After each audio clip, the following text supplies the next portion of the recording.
Crew down at Ramon's House of Math. It's Koa in the house again. Been fooling around with this kid since he was, what, 10? Anyway, off and on. Mostly off. Anyway, alright. So we are starting, just a quick refresher, because we're going to go very quickly, because he's now getting ready for entrance exams in college and all this other stuff. And what are we looking at? Okay, so here is the function, x squared, 3x and 2. We set it equal to 0. Actually, first we didn't set it equal to 0, we just factored it. Then we're talking about, okay, how do we discover what x is? Well, we have to set it equal to something, right? The 5 concepts. Okay.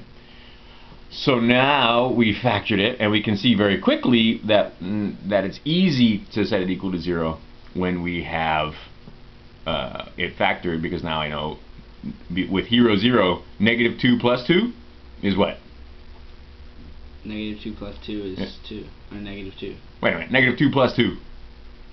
Oh, it's 0. Or, exactly. I know, I just said it, because the easier way to say it would be 2 minus 2, which is 0, right? Yeah. But that's actually not what we have. We have negative 2 plus 2. Okay, but once we get 0, do we care what the other number is? Because 0 times anything is 0. Is 0. We love 0. That's why he's your hero. That's one of the many reasons why he's your hero. Is because I don't care what the other factor is, right? Yeah. As long as I can get one of them to 0, then this could be a million, but multiply it by 0, and it's 0. There you go. Okay, so there is your solution set. Okay, so like I said, in stages, but because we got to go quickly, we're going to go, and this will be a good video because we're going to continue on now, where, alright, so first we factor, then we set it equal to 0, now we're going to do another one, and we are going to start working on graphing it, right? Because you're going to need that. That's at least some rudimentary understanding of that. Okay, so very simple. Any little kid can do this. But then you move on and you continue layering on more information.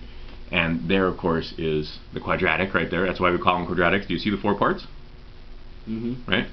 So you got the x squared part, the x part, and the units part, and the x part is divided into 2 places. And it was a good question, like, what happened to the 3? Well, there's the 3. 2 there and 1 there. And there it is factored using symbols. Okay, so let's move on. Crew down at Ramon's House of Math for more.